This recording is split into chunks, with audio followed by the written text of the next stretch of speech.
So yeah, earlier on today I talked a bit about, I talked at length about everything that went wrong with Bristol Pound. And so this evening I'm talking about the new ideas that we have. Oh, no, that's the wrong way. Okay. So Bristol Pay will have two main functions and two different missions. And I'll come on to why in a moment. But one of them is a financial mission. So that's to raise money for the voluntary sector and to raise money for our own work for the second mission, which is to try and create a cultural change around social and environmental behaviour. This is a marked difference from what we were doing before. So I'm just going to run through very briefly what the Bristol Pound was for those that didn't know. I'm very sorry for those of you who are here this afternoon. You'll be very bored. But then I'm going to get us to think very differently about value and about how we could count values, and then maybe repeating some of what you've already heard about how we could actually put some of the nudge economics stuff into practice. Here's a pretty picture of some Bristol pounds in Bristol. So the Bristol pound was a local currency, very much like the ones you're probably aware of here. The aim was to localise supply chains, to make both people and businesses feel they should be shopping locally. People shop locally, and the businesses where they're shopping would also then change their supply chains to be more local. And this is for two main reasons, partly an environmental reason, to reduce CO2 emissions from transport, but also to track wealth in the local community, instead of when you're spending with a chain store and the money just leaves the city straight away. The money circulates more and hopefully creates a positive economic impact for the city. And of course we wanted to roll this out to other cities once we've done it in Bristol. And it was a success story at first. After our launch in 2012, it grew very quickly. We were very good at shouting about it as well, so everyone has heard of the Bristol Pound. But yeah, it did grow quickly, and it had digital and paper money from the very start. And the thing that made it unique was that you could pay your taxes, even your local taxes, in Bristol pounds, and no other currency at that point had managed to make that happen. The numbers were impressive. At its height, maybe 1,600 people, 630 businesses, and about £1 million being transacted in the currency every year. But it's ended. It ended in September last year. This is just to, I think you know this already. Individuals bought the money, they spent it at the local shops, and then the local shops spent it with other local businesses, and the money would go round and round. And you could also extract it to sterling, but whilst we didn't promote it, we didn't stop it in any way. So why did we have to close it down? Well, the main reason was that we had no more money. We had been grant funded. We had told everybody at the beginning, yeah, give us some grants, because in 5 or 6 years' time, we're going to be huge. We won't need any more grants. We'll be self-sustaining, and it will be a great success. But we didn't grow. We didn't grow enough to become financially sustainable. And the reason we didn't grow was that we only attracted, I mean, if that sounds like a lot, yeah, 1,600 people maybe, compared to many local currencies. But if you think of the size of Bristol, this is 0.2% of the population. It's nothing. It's nothing. And the reason we couldn't get that wider take-up was that it didn't make sense to most people. It only made sense to people who already thought that shopping locally was important. So those few people that already thought like us, they joined, and everyone else was like, oh, I don't know, why would you do that? And then they would ask, what's in it for me? Where's my loyalty card? Where's my discounts at all these local shops? And the local shops didn't want to give discounts to people in the currency. They're having a hard enough time. Our job was to try and help those small businesses. That's what we thought. So we didn't want to impose some kind of incentive scheme on the businesses. We also had really rubbish technology, partly because of the regulatory framework that we were working in. We were using Cyclos for the transactions, but because of UK regulation, because we had consumers as well as businesses, and it was real money, not just, not say mutual credit or lets or something, we had to be regulated. So we had to form a relationship with the local credit union. Well, it didn't have to be them, it could have been a bank, but the credit union was well aligned with us, so we chose the credit union. And that meant we had to mirror everything. So whatever happened in Cyclos had to also happen in the credit union. Whatever happened in the credit union, 36 hours later would have happened in Cyclos. It wasn't very smooth. It was very time consuming. And as well, things like, okay, our phone payments at first were by SMS text. It's pretty clunky. And then Apple Pay was invented, and everyone was like, oh, look, I can just do this with my phone and I've paid. And then our texts really started to look old-fashioned. We did bring on, belatedly in 2018, a payment app, but it still was nothing like as good as Apple Pay, nothing like as smooth. And we couldn't see our own data as well because of this regulatory thing. The credit union owns the data, so I had no power to find out where things were going wrong and intervene. But also we weren't helping businesses. I think this is an important thing.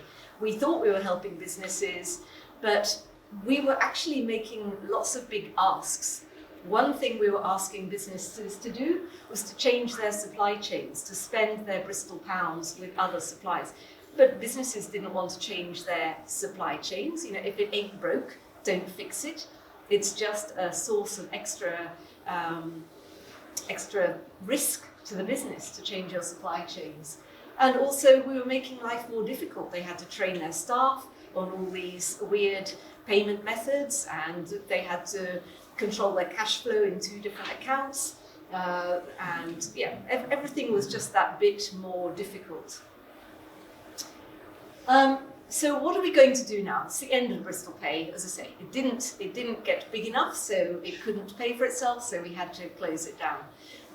And at that point, actually, we were thinking, do we want to try and do something for small businesses, which had been part of our original aim?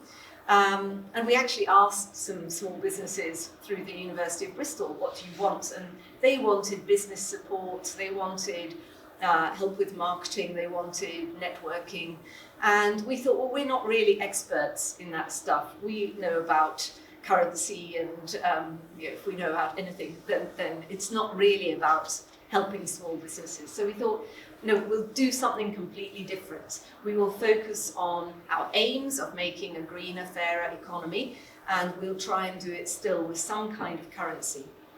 So I said there were 2 things. One thing is the payments platform. The other thing is the behavioural stuff. Okay, so on the payments side, normally you go to a shop. Here's a person. They go to a shop. The shop.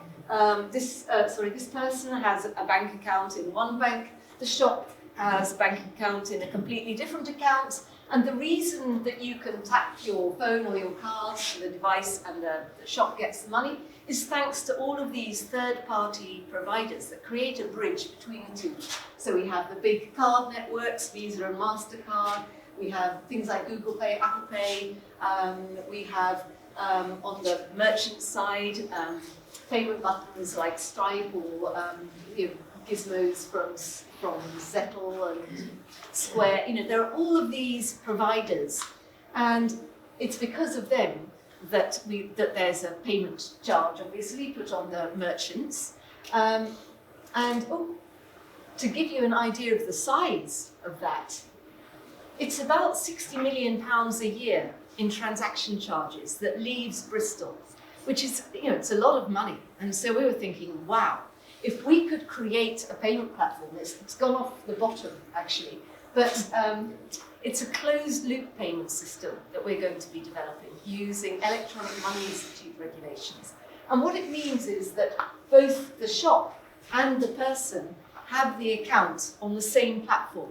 And so there's no third party. The money is just a journal entry. Debits Diana, credit Hugo, and it's as simple as that. It's just a free journal entry. There's another reason, though, that this is important to us. It's not just about making money that we can then use in the voluntary sector through having very low cost transactions. It's also about making digital money available to more people.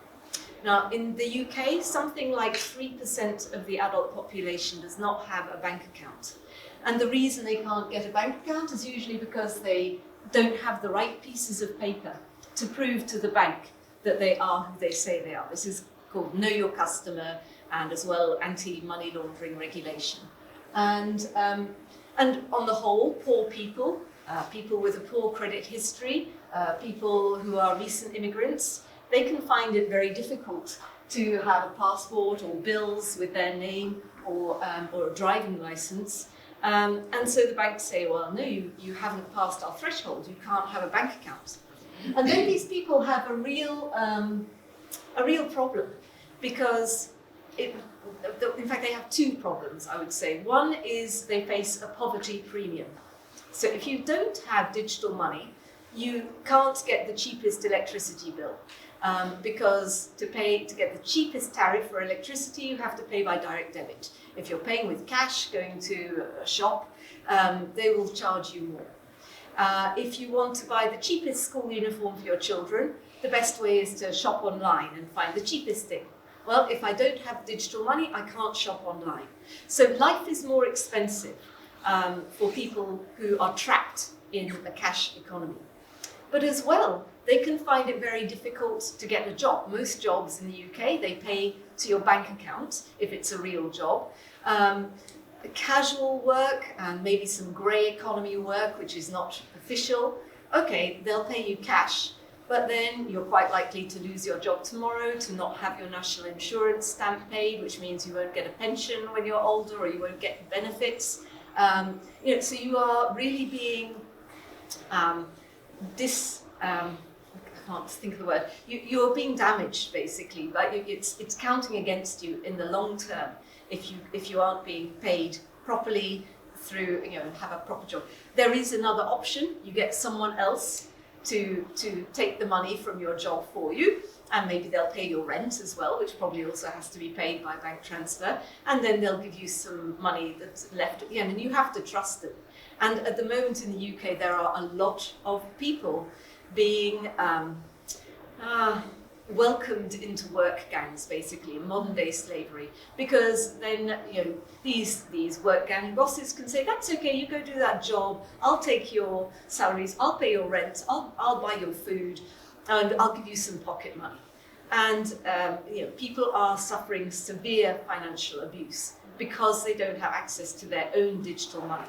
So for me, there is something, I understand many people are trying to save cash, but I think there's something more important than saving cash. Okay, let's move on to thinking about money. I want us to think about tokens first, and forget, blockchain or whatever you might be thinking. Token in English is a very broad term. I might give you a bunch of flowers as a token of my appreciation, or I might have one of these little things to use a supermarket trolley. That's also a token. So a token is just a thing which recognizes something or can be used for something. And money is just a special sort of token. It's a token that has some special extra features, if you like. One thing is it's a unit of account, yeah? It's so that we can assign prices to things, and we can in effect compare eggs and kettles and houses and state prices in a common thing. We could choose another thing. We could choose an egg as the unit of value. There would be problems with that. One problem is eggs are not very durable. They would start to go smelly, and it wouldn't be a great way to store your worth, and you couldn't eat that egg after 3 months. Money is pretty durable. You put it in the bank and it's still there, apart from when there's hyperinflation or, in normal times, money is fairly durable. It doesn't go moldy, it doesn't go off. And that means we can use it another time. So it enables you to save and pay later. It enables you to do a trade at a different time. You know, if I sell my cow and I get money, I can buy some beans every week because that money remains. It's also easy to carry an exchange. So if we were just using eggs as money, again, they would be very difficult to carry around. They would be breaking the whole time. Money, whether it's electronic or cash, is very easy to carry in exchange. But there's a big downside to money in its functionality, and that is it's made up. Yeah, it's just a social construct, and if either people don't trust it or don't know it, then it has no value, or if there's no market, there is no value. It is a tool specifically for a market economy.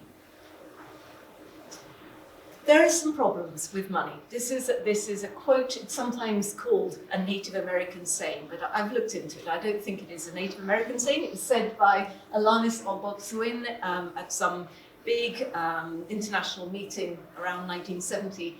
And he said, when the last tree has been cut down, the last fish caught and the last river poisoned, then we will realize we can't eat money. Yeah? Money in itself has no value. It only has value as a social construct where there's a market and you can use it to buy things. By itself, it is nothing. It is a proxy. Yeah? It's not the real value. It's a proxy for the thing of value. The thing of value is maybe food or energy or clothes. And money is just a kind of proxy that enables us to get access to those things. And to give you an idea of the difference between money and a real thing, we can think about carbon trade. And carbon trading has been around for 25 years now. The aim was to help cut carbon, yeah. And what has happened since we've had carbon trading? Nothing. The rate of CO2 emissions has continued to rise exponentially. It's had basically no impact. And economists say, well, we have to fiddle with the pricing of carbon and blah, blah, blah. But it won't ever make a difference because it's part of the market economy. It just gets costed in. The businesses still want to make a profit. They pass the costs on to the other people. It doesn't actually change anything. And also, when we look at, let's say, the volume or the price of carbon in the markets or whatever it is, it tells you nothing about the actual amount of carbon dioxide in the atmosphere. It's not a real value at all. It's just some kind of financial mechanism. So actually there are many different sorts of capital that we should be thinking about, not just financial capital, value, not just financial value. There's obviously environmental value. Yeah, this is the trees and the soil and the water and the oceans and biodiversity, and we can see how rapidly that's being eroded. There's social capital, which is, it's partly about how we relate to each other and community, but it's also perhaps around human health and mental well-being and things like culture. There's knowledge capital. How the different fields of knowledge and how we pass that information on through an education system, how much we value creativity and adaptability. These are very important things. There's manufactured capital. There's things like roads and trains and stuff. Other things rely on that. So it's no good just thinking, well, we've paid for it now, it doesn't matter. It's like those manufactured capitals have an ongoing importance. And often technologies build on each other. So there are dependencies between different forms of manufactured capital. And really, we need to be counting those actual capitals, those actual values, not just some financial proxy, which tells us nothing about the thing that is actually important. So we'd like to count thanks. Why do we want to count thanks? Thanking people is a way of showing social cohesion. It shows that we are not islands, we are not completely independent. Actually, we all relate to each other and we're all dependent on each other in a broad society. I think we have this myth, I've got a job, I pay my taxes, I buy my thing, I'm independent, I don't need anything from anyone. But it's not the truth. I'm sure we can agree on that in this room. So I think that counting thanks and starting to make this more visible would be a nice thing to do.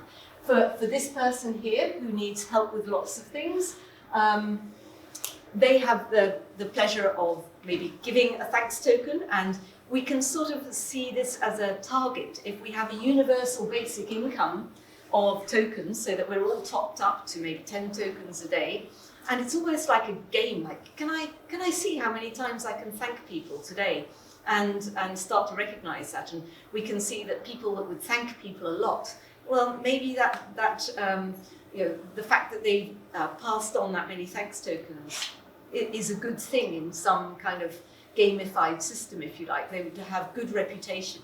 But equally, the people who are doing lots of nice things, they would also have quite good reputation. And I don't know if you can see this, but let's say the universal basic top-up of these kind of dark blue ones. Once they've been exchanged, you know, this person could still see these, but they've already been passed on, so that we can see those are used, if you like.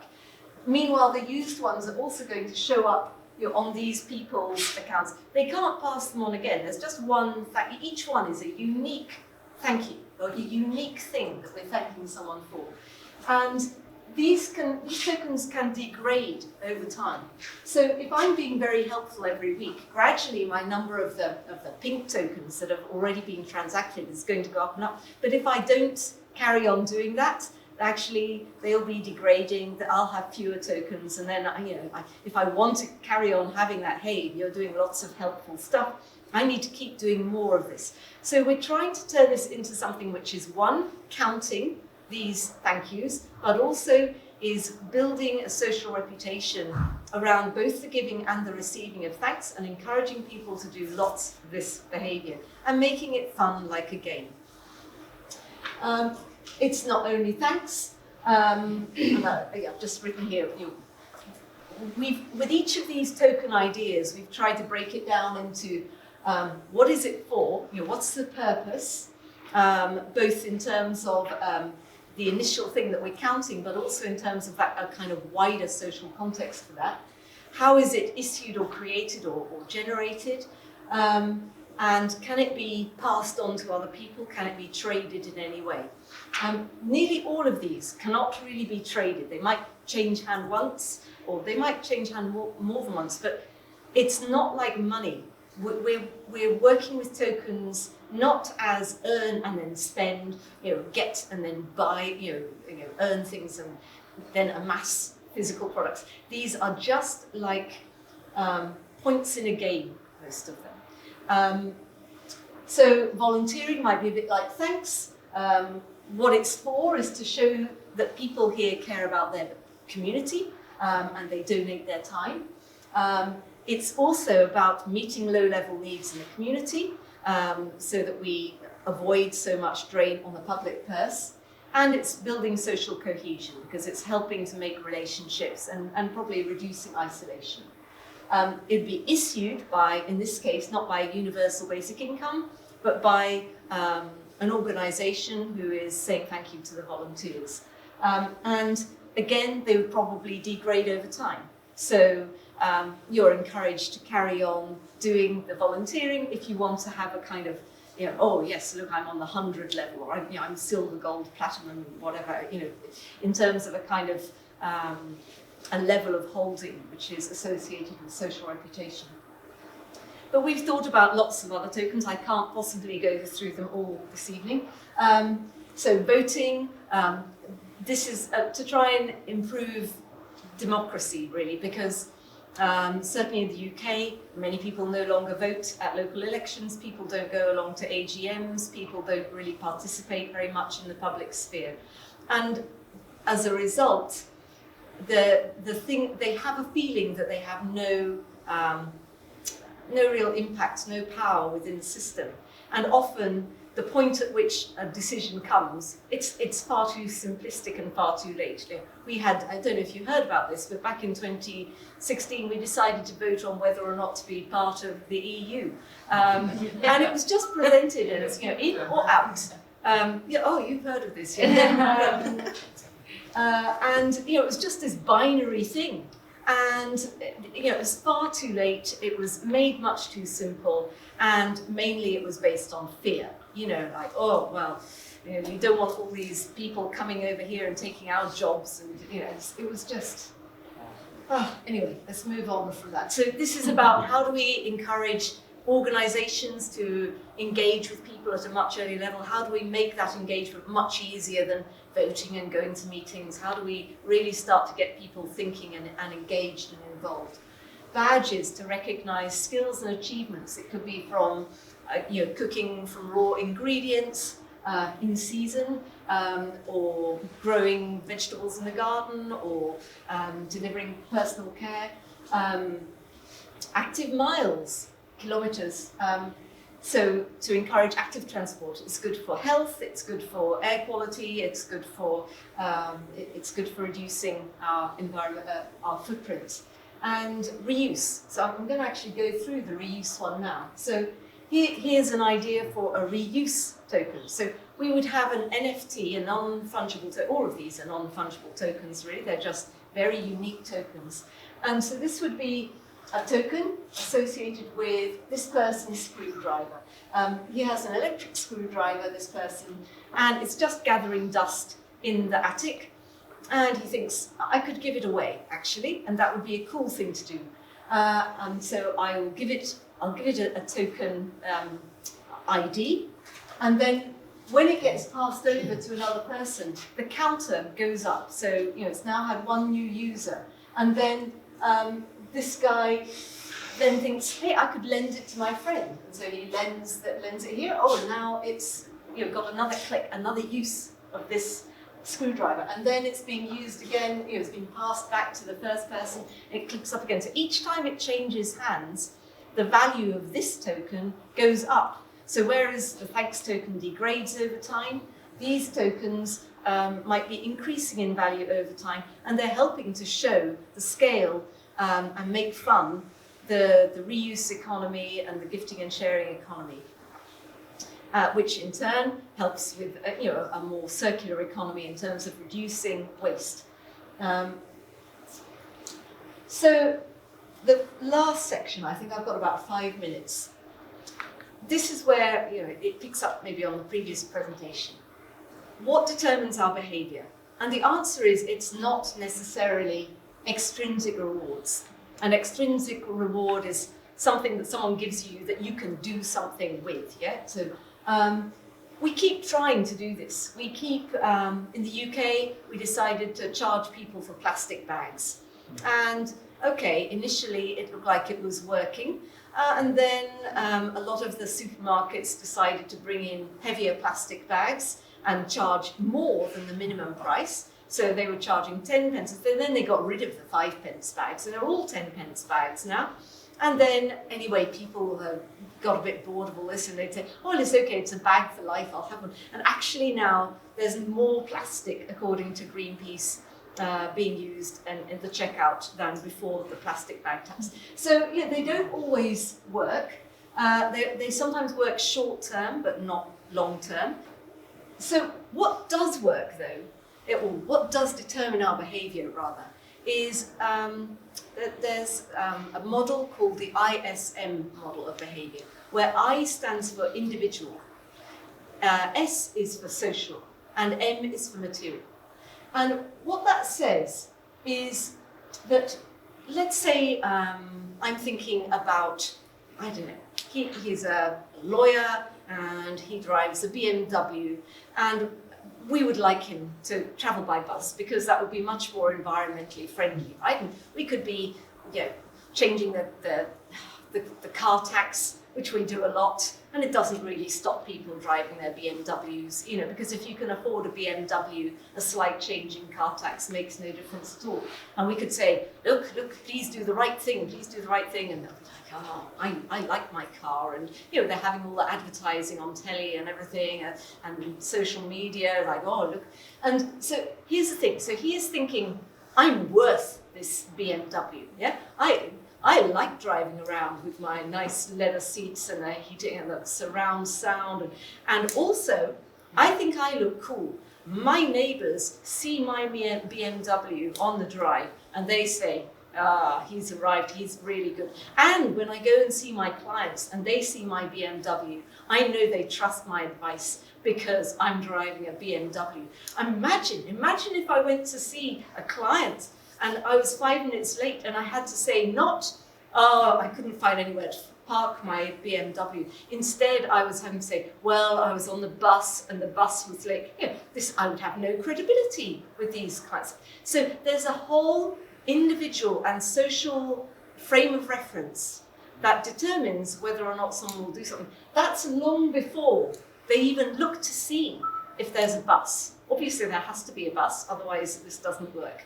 But this guy probably won't even look and see if there's a bus until he thinks that it's cool to go by bus and that his personal reputation in the eyes of others will not be damaged by going by bus.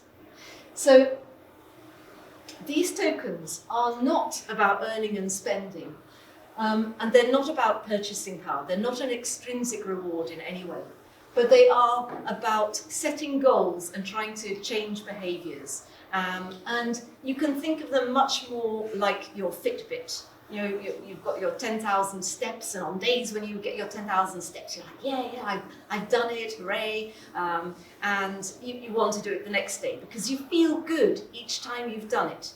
I'm learning languages with Duolingo. Each time I get another badge or a shield, it makes me want to keep doing it. I have my daily streak. I think I'm on 460 days or something. It's like, I want to keep doing this. And so it helps me keep up a good habit. Then we have things like Facebook likes. These are a social reputation currency. They make me feel good about myself because my friends like what I'm doing now. They're interested in this. That makes me want to do more of the things that appeal to them. It makes me want to do more of the things that the people are doing that I like and that I aspire to be like. So, and this has definitely changed behaviour, right? Social media, Facebook and Instagram in particular, have really been effective at turning us into extremely good consumers and really maintaining that.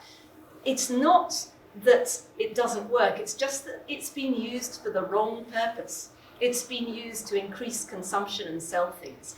We could use the same techniques to create better behaviour outcomes instead of worse. So that's what we're aiming to do here.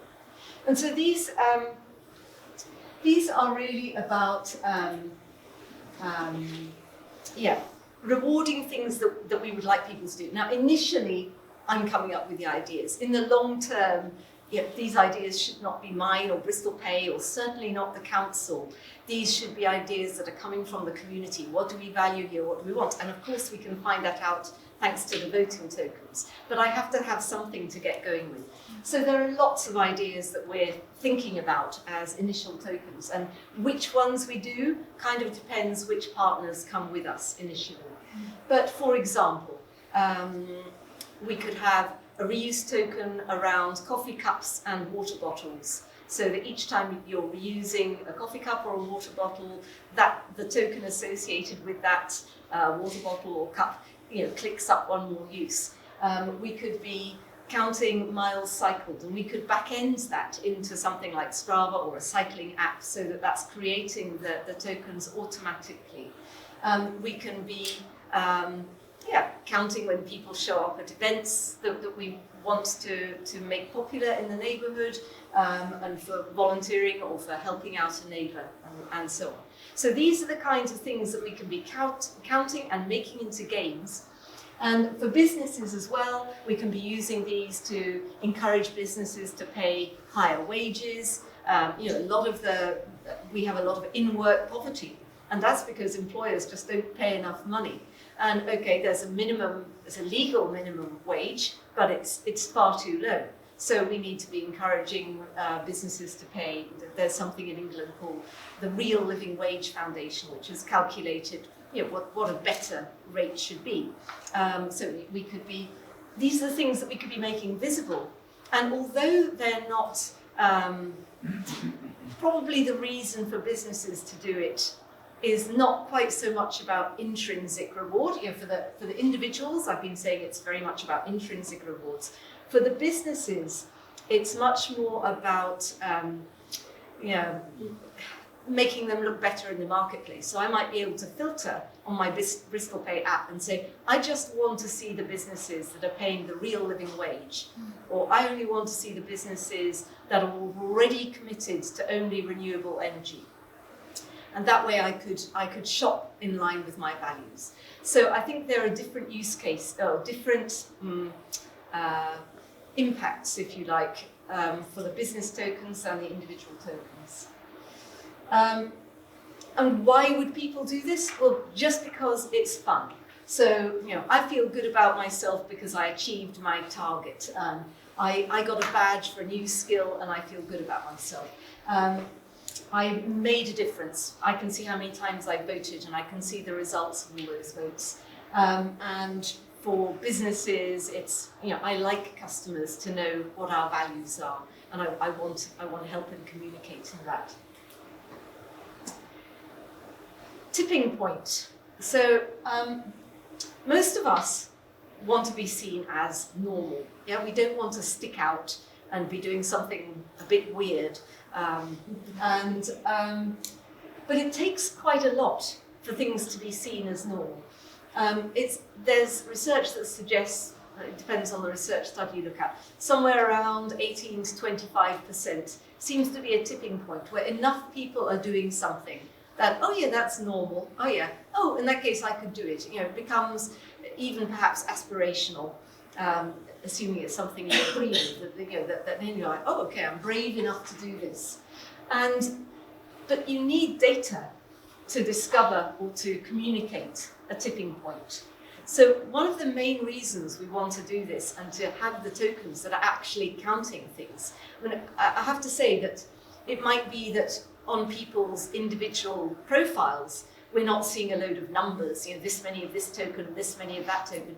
We're seeing that maybe more as a pictogram or an infographic. So for example, maybe if I've done lots of cycling, I have a bike on my profile that appears, and the more cycling I do, the more posh my bike looks, with suspension and lots of gears. And then if I stop cycling, my bike starts to look a bit rusty, and then it falls over and it has some weeds growing through it. And equally, if I've been, I don't know, doing I've been pledging to grow potatoes, or grow my own vegetables.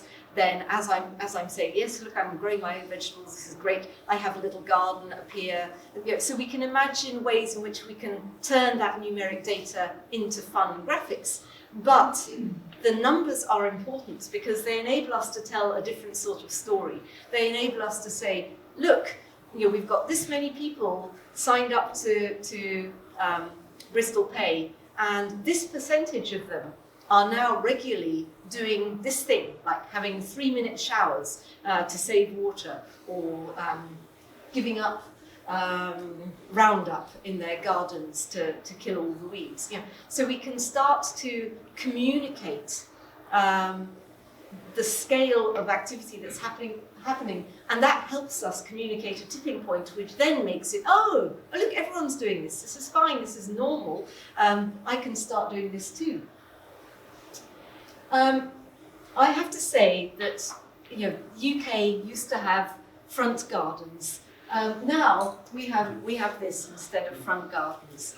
It's a combination of reasons. It's somewhere to park the car. It's very low maintenance. All you have to do is go out with the Roundup every now and then.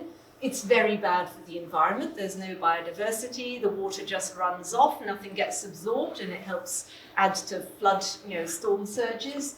And it's using a lot of chemicals, which is a high carbon footprint, as well as causing damage to insects and things. This is much better. This garden is much, much better. But this I took from a newspaper in Gateshead. I was just searching through the internet and I came across it. And you can't read the whole thing. Neglected garden leads to eviction. So these people, there were so many complaints about this garden that they were evicted from their flat not caring for your garden can be grounds for eviction, but clearly caring for your garden can be interpreted in many different ways. And having a wild garden, whilst it's so much better for the environment in every way, it's not valued. It's seen as a problem. And so, everyone was like, oh, yes, let's mow the lawn, let's get rid of the weeds. Yeah, everyone wants to have a very neat garden that's not going to let the neighbourhood down, and they don't want the neighbours going, they're not looking after their garden. So, but maybe, if we got to 20% of the people saying, hey, I'm letting my garden go wild. I've decided I'm never using Roundup again, and I'm never watering my lawn again.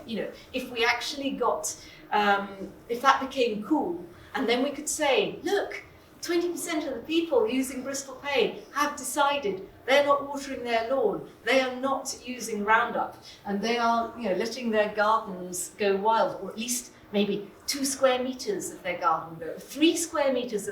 We can make this fun and engaging and gamify it, and then maybe this person will feel brave enough to say, actually, I don't have to kill everything in my garden.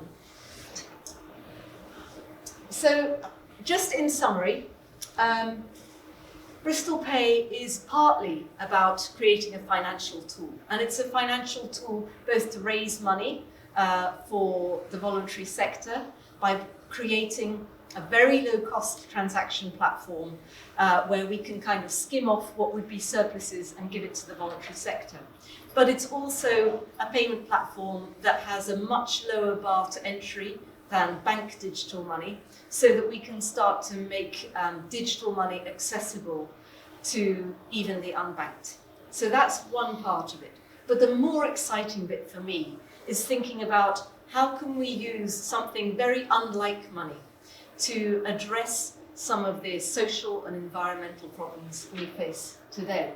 So this is thinking about tokens not as earn and spend, not as trying to localize trade. In fact, they're nothing to do with the market economy. They're trying to measure real values, not proxy values, real social or environmental values, not financial values. And they are doing that in a way that is fun and engaging and habit forming, and in a way that creates data that helps us communicate a societal shift, a tipping point, that will then enable many more people to get on board. So that's the aim. I mean, it's not built. It's still in the ideation phase, because it's my job to get the money. And frankly, it's very difficult to get money for these kinds of projects. So I'm really pleased to have the chance to tell you about it whilst it still is an idea and whilst I still have a job. I very much hope that next time I come to Ghent, I'll be able to say, yeah, Bristol Pay is built now, and look how well it's working. Or maybe I'll be doing a talk like I was about Bristol Pound, saying, well, we had all these great ideas, but it didn't work. I don't know. But it may be the next time I'm coming to Ghent, I've been made redundant because my job will have ended because I won't have raised enough money. So it makes it all the more important to get these ideas out. So thank you very much for listening to me this evening. Thank you for having me.